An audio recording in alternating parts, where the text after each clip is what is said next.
pada video kali ini adalah video lanjutan dari penyampaian bagaimana penulisan latar belakang ya pada video sebelumnya. Jadi setelah latar belakang tersebut selesai diuraikan, maka tiba saatnya kita menuliskan rumusan masalah. Jadi di rumusan masalah itu merupakan poin-poin permasalahan yang akan diselesaikan pada penelitian ini. Ya. Cara menyelesaikannya, cara menuliskannya itu dapat dilakukan dengan kalimat pertanyaan maupun pernyataan. Ya, jadi bisa dengan dua opsi. Ya, mau menggunakan pertanyaan atau mau menggunakan pernyataan. Nah, hati-hati ya dalam menuliskan rumusan masalah karena rumusan masalah itu harus merupakan permasalahan yang akan diselesaikan.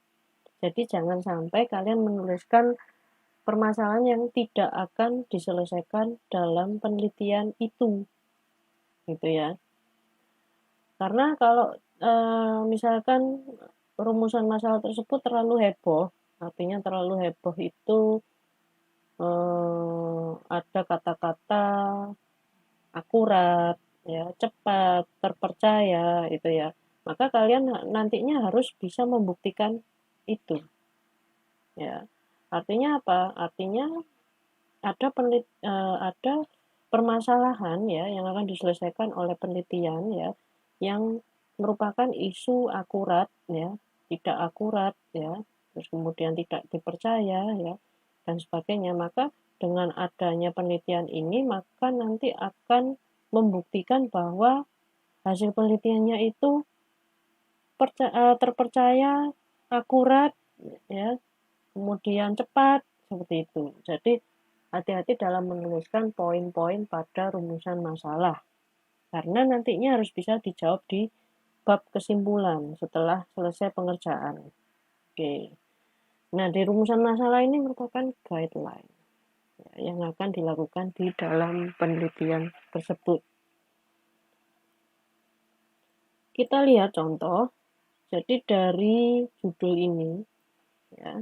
Jadi dari judul yang sudah kita bahas tadi tentang prediksi produksi padi, oke, pada rumusan masalah itu bisa kita sampaikan yang pertama ya mungkin seperti ini. Bagaimana mengatasi produksi padi yang menurun sehingga tidak dapat memenuhi kebutuhan pangan. Ya.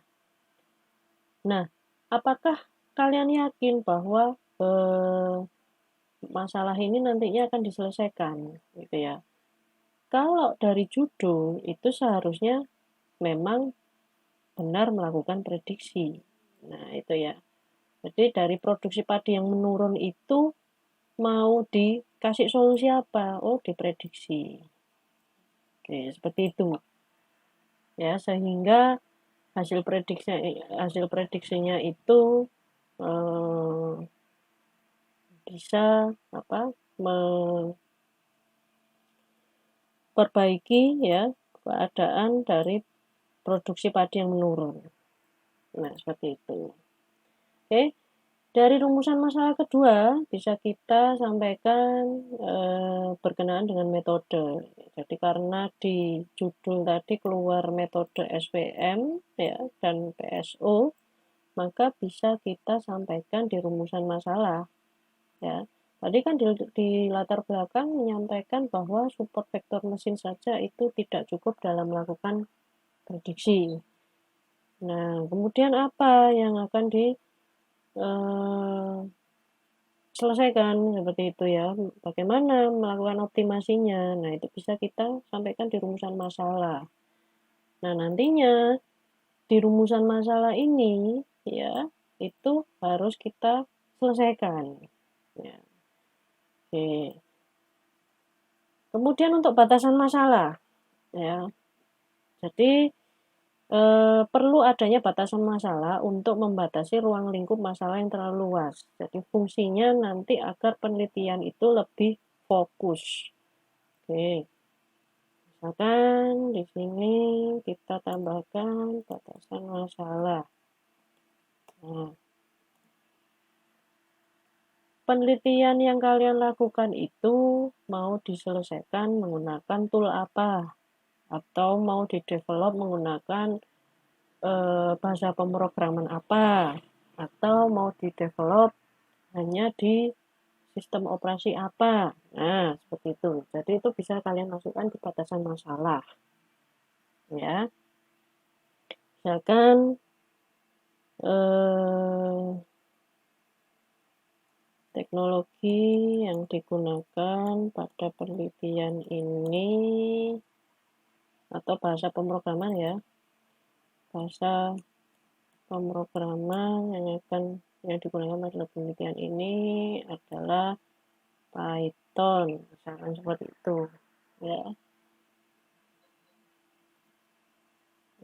Terus kemudian bisa kalian sampaikan juga untuk kemampuan dari prediksinya ya. Jadi penelitian ini akan menghasilkan prediksi dalam jangka waktu maksimal berapa ya, entah itu 1 tahun, entah itu bulanan gitu ya. Jadi sampaikan di sini kira-kira dia dibatasi seperti apa. Nah, itu bisa kalian sampaikan di batasan masalah. Ya. Atau mungkin kalian tidak mendevelop, jadi tidak membuat sistem gitu ya, tapi dia menghasilkan simulasi gitu ya. Artinya dia menggunakan tool tertentu, entah itu MATLAB, entah itu Orange dan sebagainya, itu untuk membuktikan bahwa metode ini ya, metode supervektor mesin dan PSO tadi itu optimal. Nah, itu bisa kalian sampaikan di batasan masalah. Oke. Untuk selanjutnya yaitu tujuan. Penulisan tujuan itu harus sinkron dengan rumusan. Ya. Jadi rumusan masalah yang kita sampaikan 2 hal tadi itu tujuannya apa? Ya. Di rumusan masalah pertama itu bagaimana sih mengatasi produksi padi yang menurun? Nah, tujuan itu merupakan goal-nya. Oh, tujuan penelitian ini adalah melakukan prediksi produksi padi pada kabupaten mana. Nah, misalkan seperti itu. Oke. Atau misalkan mau disampaikan juga melakukan prediksi produksi padi dalam jangka waktu bulanan atau periode tertentu. Nah, seperti itu bisa kalian masukkan ke tujuan.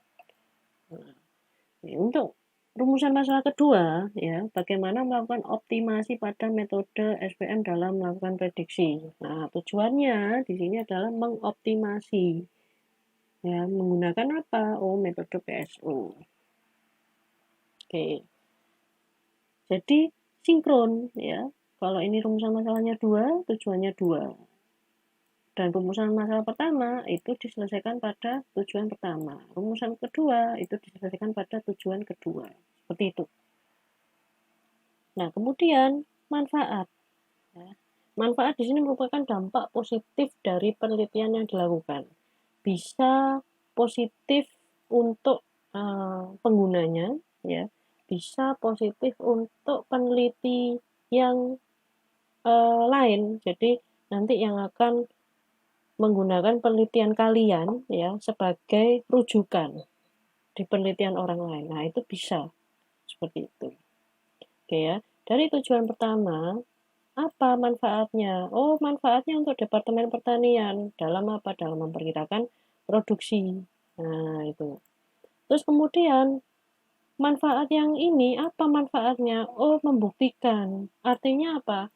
Artinya kalian di sini sudah melakukan kontribusi keilmuan ya bahwa menggabungkan metode ini dengan metode ini itu hasil prediksinya seperti apa. Nah, itu merupakan manfaat yang bisa diambil dari penelitian ini. Oke. Semoga dengan penjelasan ini cukup membantu ya dan bermanfaat bagi kalian yang akan menuliskan proposal penelitian. Oke, sekian.